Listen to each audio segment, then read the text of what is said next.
Okay, here we go. Hi, and welcome to Filmmakers Compass Podcast, a show where we talk about movies and, well, more movies. I'm D-Man, joined by CP, and CP, we are back. We are back. Like Slim Shady, we're back again. Man, you know, it's been a while since we've podcasted, and this is probably one of the biggest hiatuses. Is that how you say that? Sure. I mean, who am I going to report you to anyway? Yeah, good call.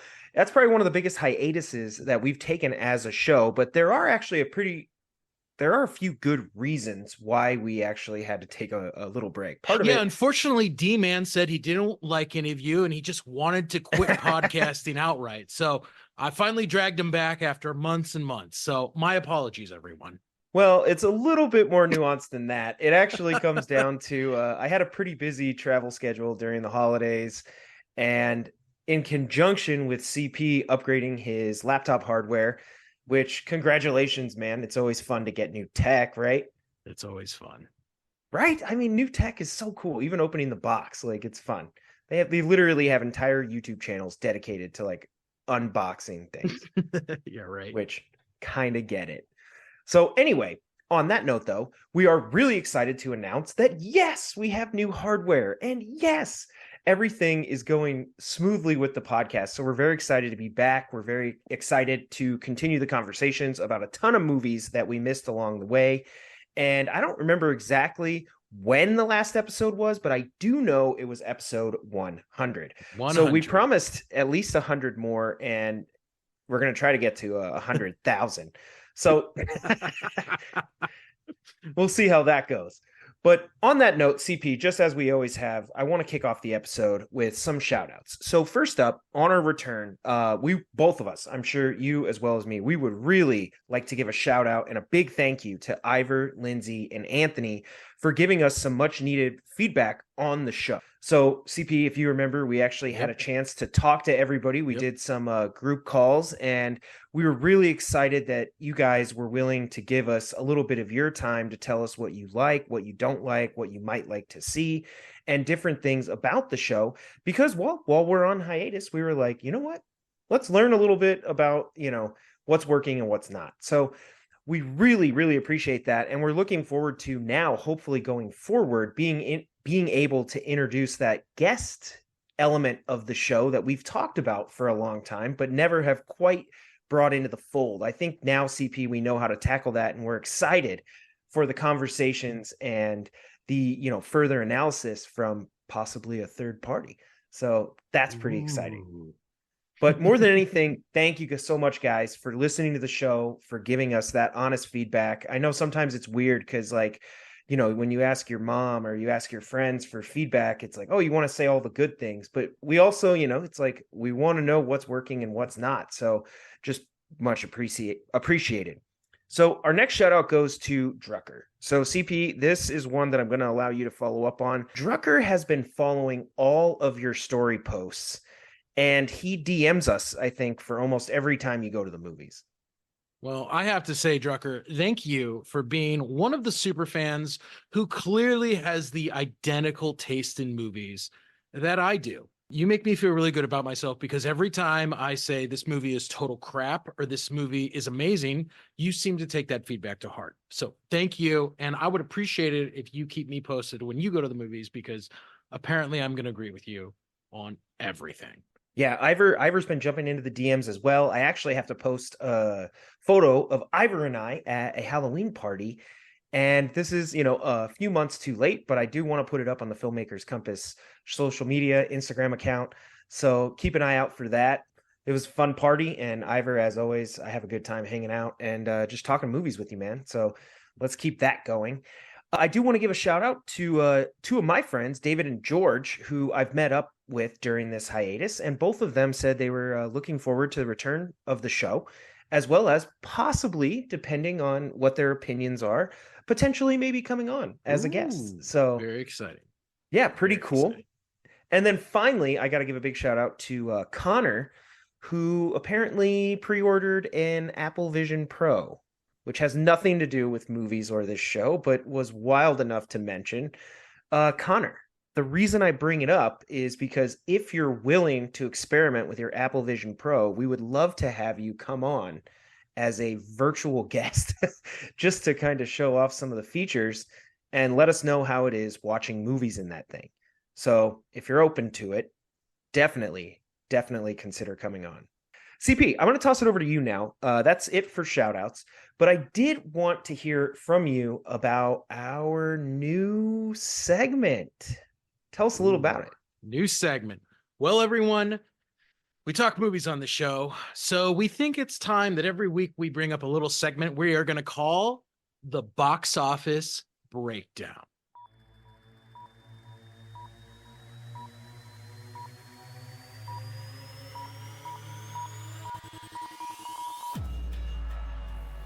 Nice. I love it. Pause for dramatic effect. So, since we are back at the start of 2024, I thought, what better way to get this show started with the first official box office breakdown than by looking at the 2023 box office.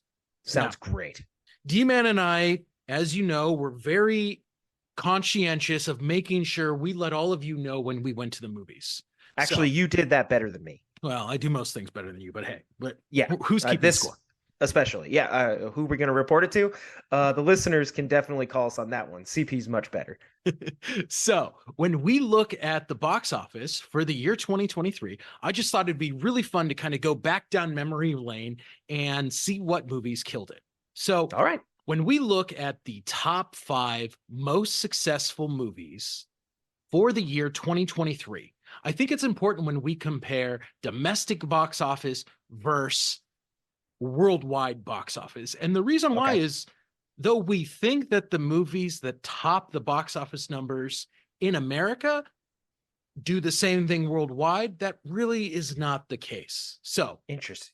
When we look at the box office for worldwide, well, let's start with domestic box office. Obviously, the number one movie in America at the box office last year was, everybody knows this, Barbie. That was the number one? The number one movie in all box office, domestically and worldwide. Did it gross over $1 billion?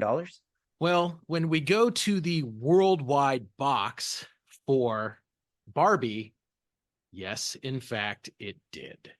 But not at home. No, it grossed slightly over $500 million when we look at Barbie in the domestic box office, which, I mean, there's no shame in that in any way. Oh, right? That's amazing. That's still great. Yeah. But worldwide, it almost grossed $1.5 billion. Holy cow. That is so much money. I mean, that's like incredible numbers. Obviously, Warner Brothers really cashed it in. When you look at the statistics, they had the best year out of any of the studios, something which had really pretty much been guaranteed to happen to Disney for the last 5 or 6 years. So aside from the success at Warner Brothers, the number 2 box office in the domestically, D-Man, I'm sure you saw this, the Super Mario Brothers. I did see it. Yes, very fun. That was actually it makes sense because there's got to be some family movies that always come in, you know, whether it's Disney and Frozen or Pixar and Toy Story or something. There's always a family one mixed in the top 5 somewhere. Exactly. Like, everybody can go see Mario. There's a nostalgia factor as well. And so Super Mario Brothers made $1.36 billion. Hell of a payday. And domestically, that translated into just over $500 million. So generally, when we're saying movies gross $1 billion, it's probably domestically somewhere between like 400 and 800 million on average. Typically. Now, this is where things start to diverge. Now, we're only going to talk about the top 5 movies in the box office, but when we look at the domestic box office, the third most successful movie at making just under $400 million is Spider-Man Across the Spider-Verse. Okay, another really good movie. That was an excellent movie. But when we look at the worldwide gross at just shy of $1 billion, it's actually the movie Oppenheimer. Wow. So Oppenheimer, which is inherently, it does have elements that, it takes place during a world war. And, nuclear energy and nuclear bombs, atomic bombs are, a worldwide dilemma. But realistically, Oppenheimer is a pretty American story. That's Well, surprising to me. and Oppenheimer only made $320 million domestically, which, Mm. so when you really think about the international performance, Oppenheimer is kind of an anomaly because typically it is major IP that does well internationally, movies, superhero films, Star Wars movies, things like that, that translate really well into different languages. So it is a little strange that something as heady and dialogue heavy as Oppenheimer did so well at the international box office. So much to the point that when you actually compare that internationally, Spider-Man Across the Spider-Verse is actually the sixth best performing movie in the worldwide box office. And Oppenheimer, by comparison, is actually the fifth best movie when we look at solely the domestic box office. Interesting. So now you've dropped number 5 too. Yeah. So what is number 4 domestically? So domestically, number 4, and this is a movie that you saw and you enjoyed. And if you've ever listened to the show, you know that I hate this movie more than anything. And that would be Guardians of the Galaxy Volume 3. Send the hate. I don't care. All right. That's par for the course. I mean, Marvel generally for the last, I don't want to say the last decade, but probably at least over half of that decade, they probably always have a film in the top 5, if not in the top spot. They did. Now, Guardians of the Galaxy Volume 3 is also the fourth best performing film in the worldwide international box office for the reasons that we just listed, right? It's Marvel IP, and there is a huge demand across the world for this type of content. So with Oppenheimer at the 5 spot in the domestic column, what is the 5 spot internationally? Because you said Oppenheimer was 6. Yes. So pulling in close to $700 million worldwide, this would be a movie that I'm sure you cannot stand, but I absolutely loved. Fast 10. Ooh, yeah, that's not my cup of tea. Now, the Fast and Furious movies have always performed very well internationally because of the globetrotting nature of the franchise, the international cast. There's obviously a lot of appeal all around the world for the franchise. So that's not really surprising that cracked the top 10. But what is slightly surprising is when we look at the domestic gross of the film, Fast 10 is actually the 18th best performing film of last year, which is surprising that, the franchise with 11 movies, that's actually so low on the domestic gross, I think. Yeah, here in the States, I mean, it's possible that there's some, Fast and the Furious fatigue, which they could probably call that could be the title of like Fast 11, recovery zone or something. But, it's weird because that was a franchise that I was never huge on, although I've seen most of them and I always enjoy myself. It's a very, popcorn flick, like just enjoy the ride, huh? Yeah. And, but I'm like, never would that crack like my favorite movies of the year. I don't think any of them. I don't know. They never hit for me. Well, what I think is really interesting is when we look at Fast 10, it made a little over $146 million. And so 80% of the box office actually came from international markets. Yeah, that's pretty which remarkable. Is the highest by far of really anything in the top 10. Makes me think they'll keep making them, even though they keep saying it's the last one. I mean, if they're pulling in those box office numbers worldwide, I mean, yes, like the franchise started here as like a street racing, subculture of America. But generally speaking, like if the franchise does that well internationally, I don't know why you wouldn't keep making them. That's an easy payday until that starts to fall off. Right? I mean, that's what I think. So some big movies last year. Taking a look at the actual box office numbers, it is a little surprising. Now, the last thing that I think we should talk about is 2024 so far. I don't know if any of you have been out to the movies. D-Man, I know you have. I definitely have. So I think the biggest comparison is this. The number one movie in the domestic box office for 2024 so far is the movie Wonka. Really? Huh. Yeah. And it Which, came out in 2023. yes, it came out at the end. And it's grossed total a little less than $200 million for the month that it's been Wow. That's a the lot of theaters. money. Yeah, right. The number one movie at the international box office is The Beekeeper. Get out of here. Yep. That just came out this weekend. Well, yeah, I know, and it was awesome. So there you go, Jason everyone. Statham. Oh Jason my Statham. God. I can't believe The Beekeeper is at the top of the charts. That would not be on my bingo card. Like, would not have predicted that. So, I mean, now I got to go see it, I feel like, which I can and I will. So that's the box office breakdown for 2023 and the first month in 2024. But we'll talk more about it next week, see how things change. Yeah, I mean, with movies coming out, every week and other ones dropping out of the, theatrical run, then it will be interesting, even just, like you said, maybe it'll end up only being a minute or two of a segment, but for us to take a look at how the box office is performing. I mean, there's some really big movies coming out in 2024, and we're going to get to that in a minute.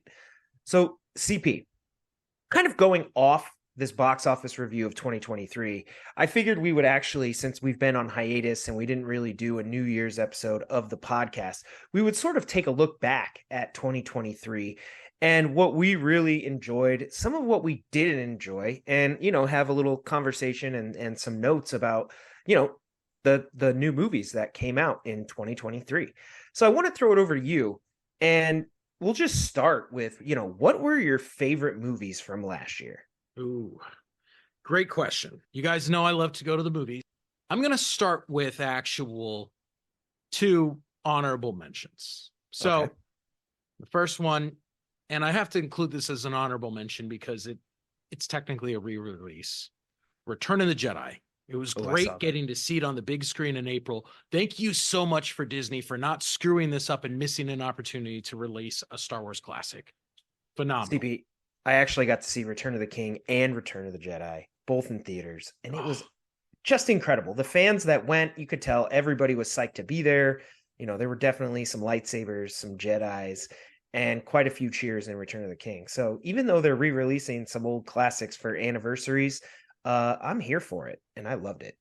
And the second honorable mention, everyone knows how much I love DC Comics, and I love the DCEU. I'm going to throw out the movie Blue Beetle. That was actually really panned in the box office based on performance. It was kind of dredged out by Warner Brothers without a lot of fanfare because of the strike, but I really enjoyed it, and I thought it was exactly everything I wanted in a comic book movie. Yeah, it was definitely like a sleeper comic book movie. I think we talked about it in a previous episode, but I didn't expect much from it and was surprised at a few of the different dynamics that really lit up the screen. I thought some of the performances were great, the family dynamic, and then there was just, your regular old superhero fare, which was quite fun. Absolutely. So now I'm getting into my official list. Number 3, Amazon's Air. Loved it. Okay. Obviously, I love Michael Jordan. It was great seeing the story of Nike and the birth of the Air Jordan shoe line. I went into it not expecting it to be anywhere near as great as it was, and I was totally blown away.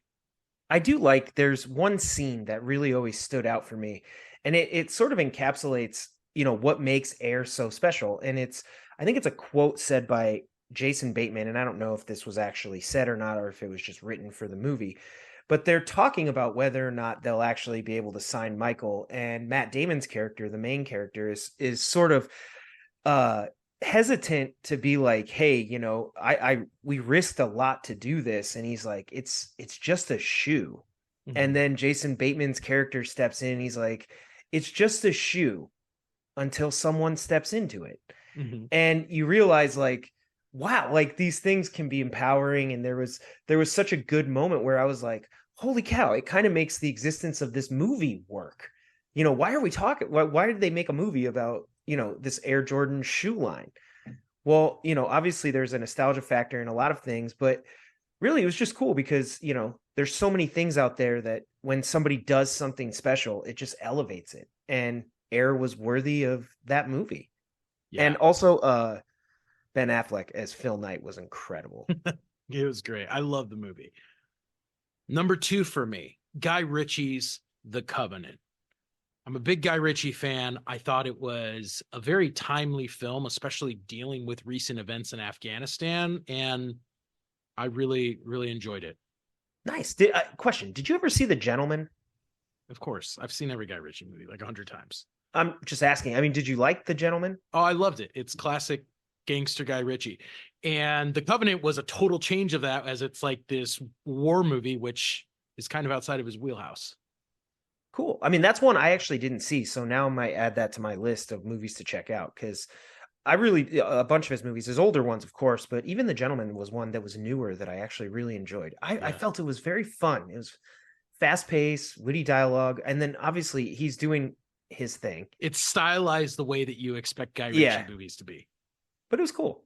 All right, And let's hear it. Number 1, and I'm willing to bet it's probably number 1 on your list too, Christopher Nolan's Oppenheimer. Yeah. Amazing. The more I watch the movie, spoiler alert, the more I appreciate it. But I'll let you talk about it when you get to your list. Well, we'll talk about it. But I mean, one of the weird things about Oppenheimer is there's sort of now, if you watch people on social media, other podcasters, people on YouTube, whatever, when they talk about Oppenheimer, a lot of people aren't as high on it as I think they were when the movie initially released, because a lot of people were doing, like we are now, like end of the year, sort of looking back at their favorite movies. And some people thought Oppenheimer was overrated, but it's not me. I loved it. I still love it. I watched it last night. Absolutely, absolutely not. The more I see it, the more I see the brilliance of Chris Nolan and just the miniature details that you don't notice until you've seen it, half a dozen times. I think it's For sure. real work of art. Well, for my list, I had a couple honorable mentions. I wanted to mention Tetris, which I actually found to be very fun. I watched that at home. It got released streaming, and I just watched it here, not in the theater anywhere, but had a good time. It was kind of I didn't know that backstory. Again, kind of like Air, where it was like there's this, hidden story in there about this kind of iconic video game. And the way they told it, it was pretty fast paced, and there was a lot of fun things. I also got to give an honorable mention to Killers of the Flower Moon, Martin Scorsese. Great performances. You and I haven't talked about it on the podcast. I do have thoughts, but again, I don't think it's necessarily his best movie, but was still very good. And definitely a story that's sort of lost to history, and, using his directorial stature, was able to raise awareness for something that most people did not know about. So exactly. Pretty cool. And then CP, you're going to hate this one, but I am going to give a tip of the cap to Guardians of the Galaxy 3. Well, so, just as quickly as this show came back, it's about to go off the air again. The thing is, I think the movie actually worked. They had they really explored Rocket Raccoon's character, but more than that, Guardians of the Galaxy deserved sort of the trilogy finish. And there was mention, spoiler alert, that some of the Guardians, or a new team of Guardians, would be back. So it's not the end, but it is sort of the bookend to that original Guardians of the Galaxy cast. So it's pretty cool. Okay. But number 3 on my list, CP, you're actually going to be blown away here. I have 2 animated movies. Number 3, and this is kind of wild because objectively, I think this is a better movie than my number 2, but I like number 2 more. So number 3 is Across the Spider-Verse, which was an incredibly entertaining movie. The fact that they left it on a cliffhanger was really impressive. I did not see that coming. And by breaking it up, I actually thought they got to explore the characters and the Spider-Verse and all these things in much more detail than if they had tried to complete the story in 1 2-hour film. So it's a visual treat, just like the original, and the voice acting was great. It's emotional. I really enjoyed it. But number 2 on my list was the new animated Teenage Mutant Ninja Turtles. Okay. So that's a great one. I actually really enjoyed it myself. Turtle Mania. I love the Ninja Turtles. I grew up with them, so there's a nostalgia factor there. But at the same time, I thought the movie was just so much fun. I loved the creative style. It reminded me of Into the Spider-Verse when it came out, sort of the comic book, Mhm. feel and splash. They were, doing unique things with the animation. And I loved it. I loved to see the turtles back as teenagers and really enjoyed it. And then number one, CP, let's talk about it a little bit because we sort of passed it over on your list, but Oppenheimer. So tell me a little, what did you really love about Oppenheimer? Well, I think what Christopher Nolan did that was so brilliant was we know the story of the atomic bomb, but this movie was not about that. We know that they successfully, the Trinity tests and the Manhattan Project are successful. They built the bomb. Instead, he focused on an element of Oppenheimer's life that most people aren't aware of. And so through focusing on the decision to whether he's going to, receive his security clearance, we are able to go back through Oppenheimer's life. So as a biopic, we're only looking at the relevant portions of his life. And Yeah. he actually creates some sense of suspense because most of us don't know what happens there. I know it's like if you watch the movie, because I actually had a chance. Thank you very much, CP, for giving me access to this. But I got to watch the behind the features, which just makes me appreciate the movie even more. Like the number one thing I took away from the behind the scenes was the fact that they literally, I think they said everything was done in front of the camera, meaning that all the effects were actually filmed. Now, Yep. they might be superimposed later, but all the elements were actually filmed. They're not using, any CGI, although I'm assuming there's still like digital grading and things like that on the editing side. But the effects themselves, yeah, they were actually like filming that, which really makes me appreciate Oppenheimer and Nolan even more. But more than that, like you said, when you look at Oppenheimer as a character and how they break down the story, it's like it starts off as a biopic. Then building the bomb is almost not like a heist film, but it's like a race against the clock. Like they got to get it done and it needs to be successful. And then at the end, it's not a courtroom drama, but it has elements of that where like both Strauss and Oppenheimer are being interrogated. So it was fun to see Christopher Nolan mixing and matching genres all in one film to tell this really massive sort of story in American history. And then the themes of the movie about self-destruction and, whether or not, just because we can doesn't mean we should, and all these different elements at play, you know, uh, the progression of science ending up as, a weapon of mass destruction when it's like people are seriously just exploring theory. And then they're like, we need to build a bomb. You're like, Yeah. oh shit. Really cool stuff. The movie gets you thinking. The performances were fantastic. And man, Christopher Nolan is back. It's incredible. Incredible Yeah, movie. he never left. He's always been incredible. So I'm gonna jump in now, and I'm gonna jump into least favorite movies. So these were the movies that not necessarily that I hated. Like I'm not saying these movies suck. They just weren't my favorites of 2023. So the first up was Disney's Wish. Compared to the classic library of Disney films, I don't know. Did you get a chance to see the CP? No. Compared to the classic, catalog that Disney has, and literally you're comparing it to Frozen and Snow White and the Seven Dwarfs, the Disney Renaissance, right? It just didn't quite hold up to that standard that I think we expect from Disney and like Disney animation. No, that's So understandable. the songs were great. There's not really anything that stood out to me as objectively like poor. It just felt the story was pretty stock. It was almost Okay. like in celebration of their 100 years, they sort of went with what, Wish Upon a Star and these elements of Disney lore. But to that end, it didn't feel new or fresh or exciting in a new way. It felt like a retread of Disney movies. So if you're a huge Disney fan, I'm sure the Easter eggs and stuff would be pretty cool. But overall, I just felt, you want to go to a Disney animation film like Pixar and sort of walk away and be like, wow. So, and that's to their credit. That's the standard they've built for their brand, and they should embrace that because yeah, that's what you want. You want people to go and be wowed. So, number 2, and CP, we're going to talk about this. I don't know if it's on your list, but we got to give a second of this episode to this. Number 2 on my list is going to be Rebel Moon Part 1. Ooh. So we don't have to deconstruct Ooh. the film. We can do an episode. We could do a total rewind here in a little bit on another episode and go back and really dive into Rebel Moon. But to me, this was a movie that it didn't feel like it spent enough time with its characters to truly get to know them and invest in them. It had trouble with world building. I felt the world felt somewhat inconsistent. It was paying great homage to Star Wars, which is a great start because, hey, George Lucas was amazing at world building. He's one of the best.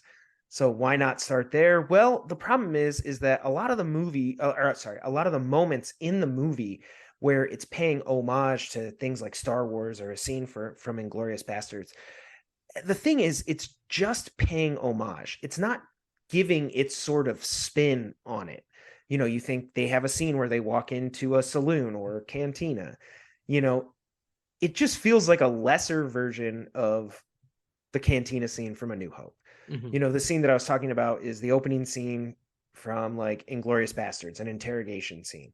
It just doesn't, it feels like a lesser scene. I think if you're going to do anything like that, what you want to do is the way Christopher Nolan shot. This guy is just winning this episode. But in The Dark Knight, they open the scene with the Joker bank heist, which is an homage to Michael Mann, to Heat. Yeah. There's different elements of Michael Mann films all in this, but they don't just do a bank heist. He adds that twist where it's the Joker bank heist, right? It's not a recreation of what Michael Mann did. It's this new thing, but you can see where the inspiration comes from. That's how you do an homage. And I feel like Zack Snyder's just sort of like playing the greatest hits with like, his characters. And I'm like, I see where you're going. And it's not that it's bad. It's just that it's not as good. I got to throw it over to you because I got to hear what you think about Rebel Moon. For real. Well, let me put it this way. I was very excited to see Rebel Moon. We know how much Netflix was investing in this, and they were essentially all in on Zack Snyder. And the day it came out, I watched it, and I was kind of shocked that it was as bad as it was. So I was like, there's no way this was actually hit at the level that it did. So I watched it again, and it was, in fact, as bad as I thought. And my problem just was, you're a Zack Snyder guy. You're not here to bash on him. No, and I was shocked that he seemed to have. There were so many what I would consider rookie mistakes with filmmaking. First of all, he violates the greatest rule, which is he told us everything and showed us nothing. Yeah, I think you're right. Yeah. Show, don't tell. And they spent a lot of time explaining things. I think they have multiple, they sort of build a team. It's kind of like Justice League Light in a way. And they build a team and each character sort of gets a flashback to like explore a little bit of their history. But instead of like flashing back to the awesome moments that are those history, they just sort of flash back and then sort of like tell you like he was an amazing war general. But you're like, well, we didn't see that though. Like, exactly. If you're going to take the time to flash back, then, it could casually be a passing line of dialogue, but he's taking time out of the runtime to flash somewhere or show us a scene. I'm like, well, then you show us something incredible. Well, it was also weird too. Obviously, this is a 2-part movie and the second part is coming out in April, but it felt like it was really setting us up for the story that was going to unfold in part 2. And I think that's just a waste of a part 1. Yeah, I really, what I'm hoping from Rebel Moon is that part 2 is actually the meat of the story. It's the part of the story that we can just kind of start in the middle of the action, right? Like it'll be really dramatic. Hopefully you can get all this backstory and tell, don't show out of the way. Show us what all this new exciting stuff is. And hopefully part 1 will just sort of be like a prologue, and you'll just rename part 2 Rebel Moon. And like, if you're interested in the characters and you want to know more, then just like go watch part 1. Like that's what I'm hopeful for. Okay. Because I see that. Yeah, I kind of get the vibe that it's like, I don't know that you really needed to watch part 1. I feel like, hey, let part 2 start, let it stand on its own. And just, if you were curious how we got here, here's how. But if you're not, you don't really need to watch it. All right. So again, CP, I don't know if another episode will call for us to actually go break down this movie because there's a lot here. Some of the action scenes were pretty cool. It took way too long to get started. There's multiple characters that literally they serve no purpose. Like we could go for a while. So maybe that'll be something else. But number one on my list, and I don't know if this will make your list, but the movie that I just couldn't like I tried, I really did, was The Marvels. And Oh boy. it was a movie that I do think it's fun. I think the trio of characters when they were on screen together, there that was where it seemed to find its emotional core. But the movie itself, I didn't there was a lot of things I didn't like how they swap powers didn't seem to have any rules or anything associated with it. I didn't really care for the villain. Marvel fell into their own trope of just sort of stock bad guy. Mm-hmm. Mm-hmm. There was issues with the bracelets and how did that happen, and all there were so many things that it was, and then there's obviously it's like Space Leia. It's the scene where she goes and there's that society that only sings, Mm-hmm. and she literally becomes like a Disney princess and goes and dances, and you're like, oh my goodness, I can't even believe it. And then I won't spoil it, but the finale itself and the way they sort of solve the crisis at hand was I mean, you guys could have solved this a long time ago. What the hell? Yeah.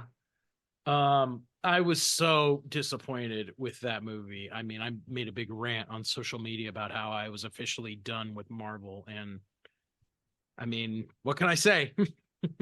Well, can I say one other thing then? Go for it. Which is, we're only talking about movies here. We're not talking about shows, but I do want to give a little nod to Loki season 2, which was absolutely incredible. So, while no, I wasn't the biggest fan of Marvel can still deliver. And Across the Spider-Verse was in my top 3, and Loki season 2 was incredible. I'm not going to dive into it, but if you haven't seen Loki, it completes so many character arcs. It's emotional. It's very well done. I loved it. All right. They can Well, still show up, CP. But let's hear I'm your movies. glad to hear that you're still optimistic. I'm not. And in fact, when I look at my least favorite movies, the number 3 on my list was The Marvels. I really Okay. despised it. I couldn't find anything redeeming about it, and I love the original Captain Marvel. So just goes And to you're in a show you how minority they there. fall. Right? I actually liked it too. I thought it was a really cool sort of throwback to phase 1 MCU. It felt very much like Thor and Captain America. And then they had that sort of retro 90s, and you learn a little bit about Nick Fury's past. I thought the first one worked. The Oh. second one feels totally skippable. Yeah, I was so disappointed. So number 2 for me is a movie that I think we disagreed on. I really hated it. I was so looking forward to it, and I thought it had a lot of potential, and it was just a disaster. And that's The Flash. Ooh, I did like The Flash. I hated it. Everyone who's listening to the show knows how much I love DC Comics and the DCEU. And I was waiting for finally Warner Brothers and DC to come out with their magnum opus, which we were promised The Flash could be, how they were going to be pulling in all these films from the history of DC and Warner Brothers on the big screen. And it looked awful. The story was forgettable. The CGI was terrible.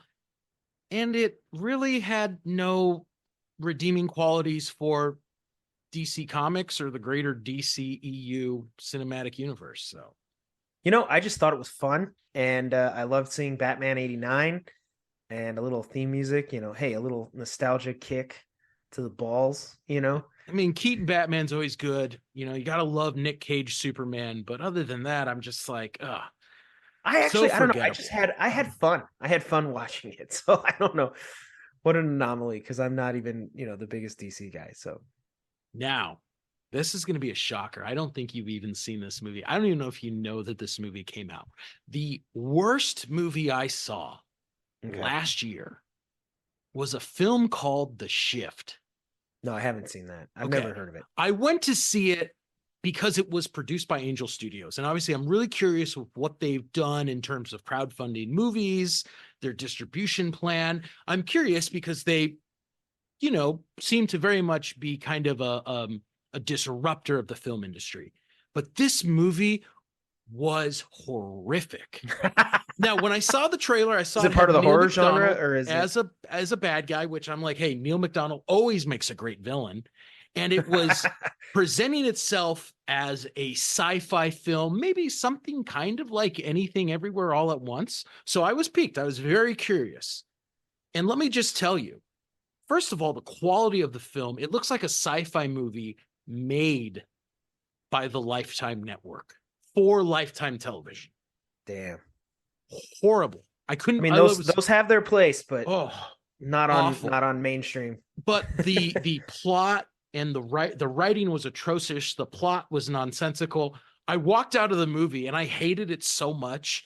I couldn't even bear to do a post on our social media about the fact that I just saw the movie. I was like, this is not even worth my time. Okay. So, I mean, wow, that says a lot because you post almost every. I thought you posted every movie, but yeah. apparently there was one absence. And now I don't know how many there were because I can't trust you. But you couldn't even get a refund, CP, because you're an A-list member. Yeah, it was really bad. So if you want to watch a horrific movie, watch The Shift because I can't find anything redeeming about it. Not that I'm Okay. going to watch it again to see if there is something. On that note, I did want to talk a little bit about the movies that we found most surprising. So this could be negative or positive, however you want to spin it. In my case, number 3 on my list for surprising movies is actually The Creator. Science fiction movie about artificial intelligence, thought it looked beautiful and had so much potential. But the story ended up coming across as sort of fairly stock sci-fi tropes, I guess. Is that a good way to phrase it? Oh boy, I forgot how much I hated the creator until you brought it up right now. So I actually I didn't hate it or anything. I found it entertaining as a sci-fi film. Unlike The Shift, it definitely looked worthy of being on the big screen. And I didn't think the performances were too bad or anything. Nothing great. Nothing that I'd be like, man, you got to go see this just to see this performance.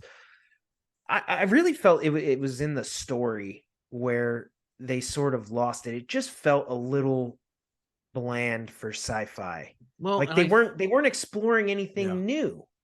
Well, and I think giving this is the year of Chat GPT and the rise of AI, what an opportunity to say something that mattered about these emerging technologies, and it was just wasted. Yeah, there were a few things they did which were cool sci-fi. Like after somebody had died, you could like revive them for, the last sort of like minute of their life or something unique. Those were cool elements to the movie that I thought sort of added to the sci-fi genre. But like the AI and the robots, you go back like iRobot or, any, I think, replicants from Blade Runner, you're like, I mean, it all looks the same kind of. Yeah. It has that same sort of dystopian feel to it. It just didn't feel like it was treading new ground, and it was a letdown in that sense because I had really high hopes for that movie. I thought the trailer was incredible. I was very, very excited. AI is a hot topic right now. Yeah. And like with AI, they're not really exploring anything, right? That like Terminator didn't predict, or No, absolutely. No, you're right.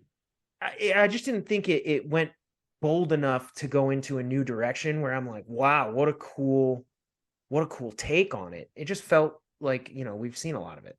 Number 2 on my list for surprising movies. I'm not going to talk too much about this since we already did, but I put Blue Beetle.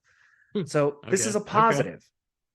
Okay. Because it was a movie that, I went to see it, comic book guy. Like I said, I go see the DC Marvel stuff.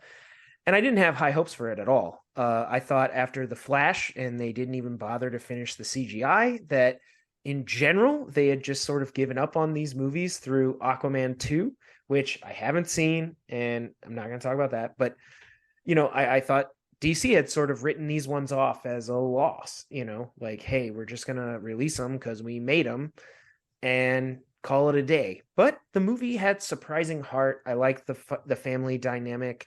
It did have some fun fight scenes, which weren't really anything new or exciting in terms of powers, but you could tell that the filmmakers and the crew had fun making it, and that translates on screen. Yeah. And for that, I enjoyed it a lot. And absolutely. Very hot lead or co-lead. So that always helps. Always helps, right? I mean, we still remember Megan Fox in Transformers. I mean, come on. So, CP, you're gonna hate this pick though. It's a Ooh. positive. And number one of surprising movies I'm going with is Barbie. Ugh. So I was actually surprised that this movie, although the movie itself is riddled with plot holes, uh, the existence of Barbie Land sort of negates a lot of the extra thought that would go into the logic of how all this works. And instead, Yeah. it was really neat to see them sort of subvert Barbie, and they're not just telling a story about the character of Barbie going on an adventure. They're literally like exploring identity. They're exploring, what it means to be real, all these things. It's like a modern day sort of like Pinocchio. And they do it, with a lot of fun. Some of the jokes are a little cringy, but at the same time, some of them definitely hit. And it was a movie where I felt like for the talent and the cast that they had involved, everybody really showed up and sort of brought their A game. And particularly Ryan Gosling. I thought Margot Robbie was great. But Ryan Gosling, really sort of brought his A game for the character of Ken and kind of the villain. But yeah, I liked how they deconstructed Barbie, right? Through the years, Barbie was this new doll, not a baby that kids played with. And so she was groundbreaking. She was a feminist icon. She was stereotypical and reinforced gender stereotypes. And like they sort of explore all this and what it means to, sort of be in these different roles. And I found that a lot of fun. I was surprised. And then I liked the songs. I'm a song guy. Oh God. I still don't get the Barbie thing. I just don't get it. I don't understand the phenomenon that it turned out to be. So for me, the movies that I found most surprising. Number three, this is actually a re-release as well. If you remember last February, they re-released James Cameron's Titanic from 1997. Ooh, I do remember that. Yeah. And I had not really watched Titanic that much since we were younger, and it was the global phenomenon that it was. So it's been probably at least like a good 10 years since I had seen Titanic. And getting to sit down and watch it on the big screen again, I was really impressed at how well it held up. And it's another movie that you watch and you really see the genius behind James Cameron as a filmmaker and a storyteller. And it was great just to sit down and watch it on the big screen again. I didn't see it on the big screen, but I did watch Titanic last year, and I actually agree with you. I was shocked how much I liked it. I mean, his ability to tell kind of the star-crossed lovers story in conjunction with this big disaster, which is shown absolutely incredibly. I mean, the way those two things meld, Mm-hmm. and then he's able to capture these sort of iconic moments of like, the band keeping playing and the ship Yeah. breaking in half. And like Yeah. part of me, even when I was watching it, like was terrified because I was like, that happened to people. They were in the Yeah. middle of the ocean and their boat is going down. I'm like, how terrifying. Like, seriously. There were kids No. on there. Like, Yeah. Yeah. it, It's just in watching in the big screen, you really see the spectacle that the movie is. And I really enjoyed it. me too. Number two. Now, I would have told you at the start of 2023 that this was hands down going to be the worst movie that I saw. And Not I was Barbie. quite surprised with the fact that I actually really enjoyed it. And I'm still shocked every time I say this, but it's actually Aquaman and the Lost Kingdom. No way. Because I haven't I talked to you about this. hate Aquaman. I can't stand the character. I can't stand the original movie. I barely got through it. I almost walked out of the theater like 3 times when I saw it. I'm not even a big Jason Momoa fan. Oh. And considering that Warner Brother and DC Films had essentially given up on the DCEU, I had no idea what was going on. I walked into it and I actually really enjoyed it. Wow, that is a stunner. I did not expect that. Yeah. I think part of it was the shift. They focus on the relationship between Aquaman and his half brother Or, which is not really a relationship that we've seen explored in too many superhero movies. So it's slightly different. And I thought it was a very enjoyable popcorny comic book movie. It Okay. it was a little lighter than a lot of the recent DC stuff, so I had a lot of fun. Interesting. And I might have to give it a shot then. I mean, I'd recommend it, but I'm biased. So, the number one film, and this was a movie I went into because I had a list. It was burning a hole in my pocket. I didn't know what to see this in during the week that it came out, so I took a chance. I loved it so much I went back the next day and watched it again, and that is the movie Plane. I don't even know if you heard of it. No. It's a Gerard Butler action movie with just savage justice. It kind of gets back to the vibe of like those Liam Neeson movies that we were seeing in the late 2000s, or What about like Air Force One? Denzel Washington type movies. It was just awesome. It was a lot of fun. I loved it. And I was so surprised that this movie that I didn't know anything about ended up being this enjoyable, great action flick. Nice. Well, another one I might have to add to my list. Go check it out. I would check it out if you haven't seen it. Now, that's what we were surprised by. Let's talk a little bit about the movies that we wish we got to see in 2023.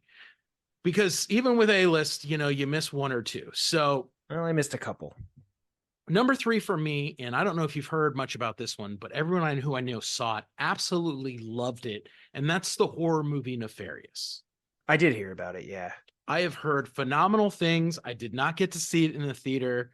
It is on my watch list, and I'm definitely looking forward to checking it out. I heard it's a great horror movie that really was made well on a budget, and I'm always fascinated by movies that can achieve that. Okay. Number 2 for me is the animated film The Boy and the Blue Heron. I know nothing about it, but everyone I know who's seen it absolutely loves it. It has stellar reviews online. I'll have to take a trip down to one of those theaters that shows the more art house type stuff to really check it out. But I am curious to watch that one. Same thing. I actually heard some radio hosts talking about that one, and they loved it, and they were recommending people go see it. So I was like, oh, okay, but I didn't make it to the theater for that one. Yeah, right. And then number 1, and this this was again a re-release, and Ivor actually queued me up to it, but I totally missed it. They re-released the film James Cameron's The Abyss for one day only, and I regret not getting down to see it. Thank you, Ivor. That would have been beautiful to see on the big screen. For sure. You're going to hate my number 1, but like I had mentioned, part of the reason why we weren't recording the podcast is that during the holidays, I was traveling a lot and had just a bunch of stuff going on. So I was busy and I didn't make it to the theater as much as I wanted to see some actually pretty well-reviewed movies and movies that I think people really enjoyed. So number 3 on my list is Maestro with Bradley Cooper. I've heard it's really good. Another biopic film, but I've heard the performance is really good, even though he's not predicted to actually win any awards for this one. And I saw a few smug reactions from him where he thought maybe like, oh, I should win. But Bradley Cooper, don't worry. Keep doing your thing. You'll get there. Yeah. And that's a movie that I definitely wanted to see and will see. I believe it'll be on Netflix, correct? Yes, that's my understanding. Yeah. So I'll definitely be watching it. Thank you, Bradley Cooper. Number 2 on my list was a holiday film, and I heard it is actually a movie that you should definitely check out for the holidays. I was all in. I was actually supposed to go, and something came up, and I couldn't make it. So I ruined one of my A-list slots, CP. Ooh. But The Holdovers. Ooh. I actually ended up seeing it late, but I really liked it. I thought it was good. I mean, I heard he was fantastic, and overall, I heard the movie, with its themes and just the Christmas and all that, they were like, oh, you should have seen it, D-Man. And I was like, damn it, I missed it. So I'll definitely be watching it for the holiday season next year for sure. But CP, this is a movie I literally almost tried to go alone because I wanted to see it on the big screen, and I don't even know if it's possible now, and I regret it, and I hate myself for this, but I did not see Godzilla -1 on the big screen. Yeah. I got so busy, dude. Trust me, I had some deaths in the family. Like there was a lot of things that were happening, and I was not able to make it. And that was one that I'm almost gonna go at like 11 p.m. I was gonna be like, what are the showings? Like I'll just try to get there. And I wasn't able to do it. I'm not sure if it's still in theaters and if I can still try to make it, but I have heard so many good things about this movie that I still can't wait to see it. No, I really enjoyed it. So you should definitely get a chance to see it. And obviously, I mean, seeing it on big screen is always more fun, right? Yeah, and you should be able to tell from my list. All those movies came out in Yeah. the Towards basically when the podcast was the on hiatus. latter half of the year when you were a little busy traveling everywhere. Okay. So I did have one honorable mention though, and I didn't see this movie mostly based on your recommendation or lack of, Ooh, and now that's I'm wondering. Indiana Jones and the Dial of Destiny. I wanted to see it. Oh, I was gonna go see it, and then you were like, "Don't even bother." I was like, "All right, I'll wait." And then I've never watched it. yeah, I really, really, really hated that movie. I know there's a whole episode where we pretty much talked about how much I hated that movie. There were a number of social media posts where I talked about how much I hated that movie.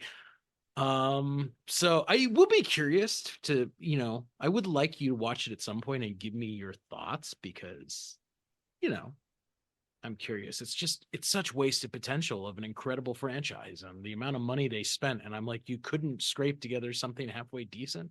Yeah, I mean, even the idea of getting Harrison Ford back, I'm like, you got to knock it out of the park. So, well, looking forward, CP, let's go ahead and end this episode taking a look at the movies that we want to see in 2024. So, these movies are tentatively scheduled to be released. Hopefully, they are. If they get moved, then don't blame us.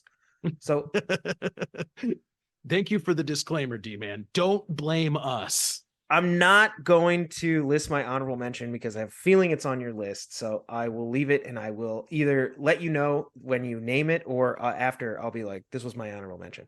Okay. But number 3 on my list is Joker 2, which I Mm. know it has, I think, some French name that I don't know how to say, but I'm interested. I heard they're even doing something along the lines of a musical or having musical numbers in it. And like I said, I like the songs.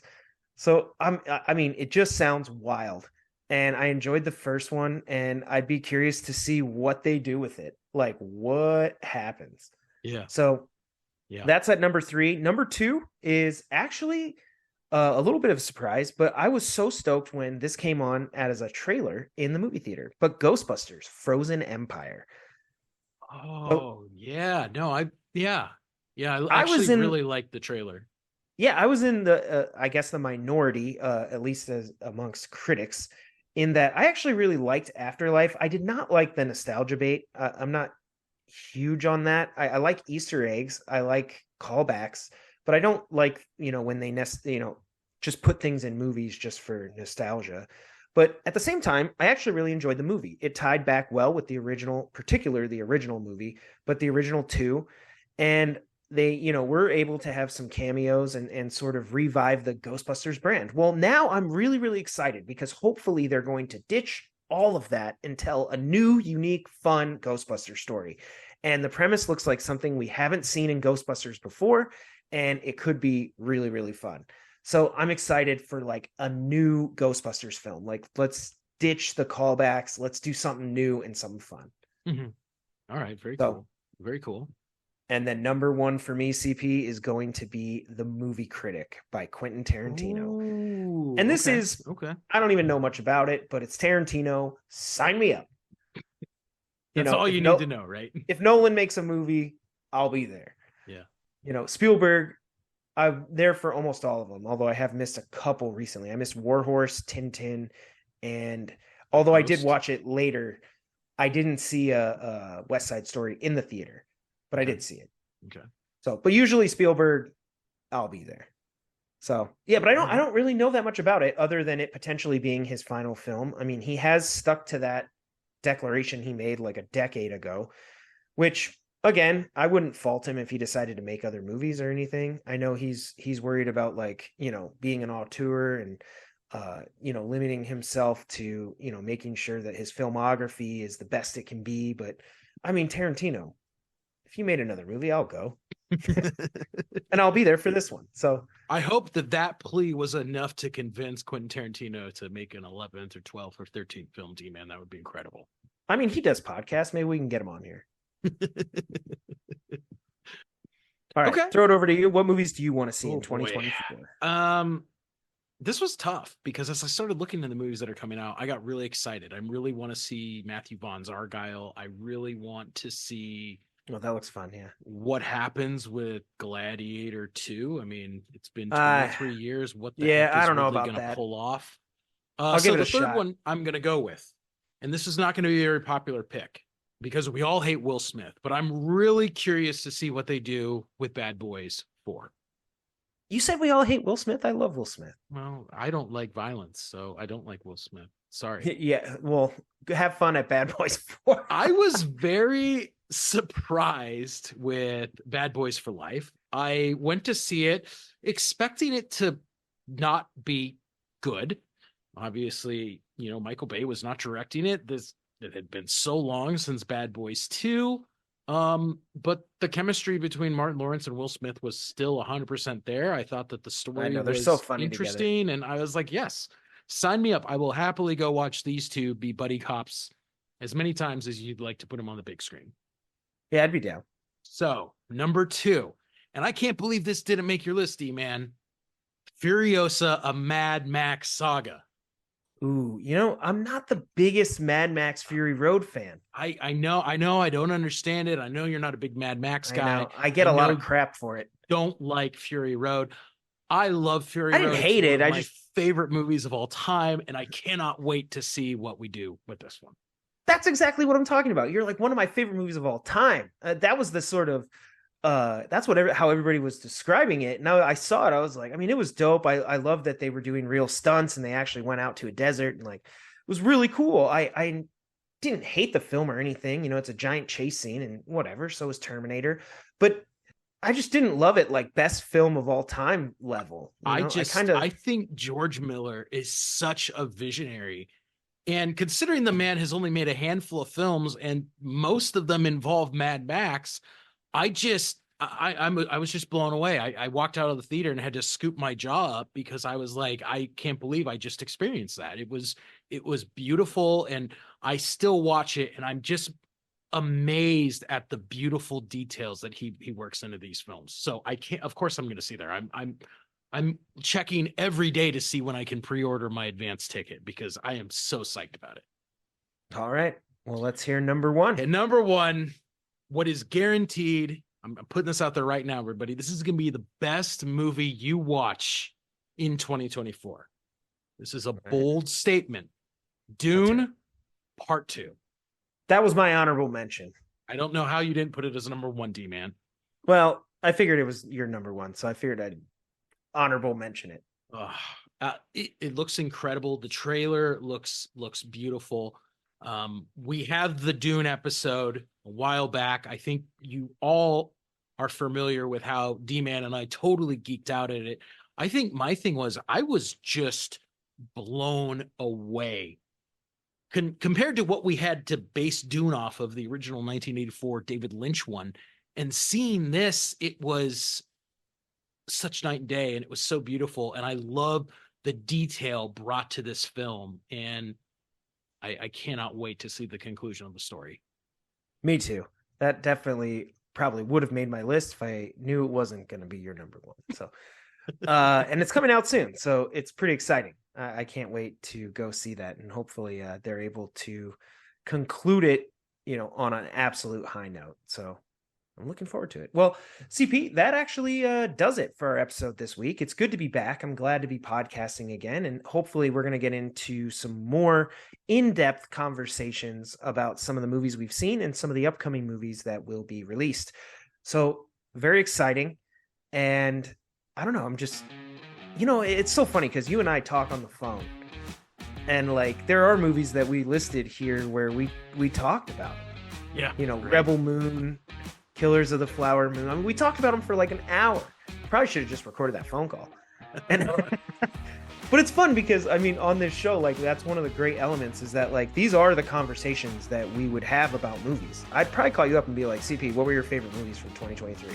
Not because we're going to record it. I'm just curious. Like I like talking movies with you. So yeah, I'm pumped. And let's keep talking movies, man. So me too. Take us out. Well, thank you for coming back and listening to the show. We are excited to be back. We hope that you are excited that we're back, and we will be back here next week with another episode of Filmmakers Compass Podcast. Until then, Keep watching movies, y'all. I threw a y'all in.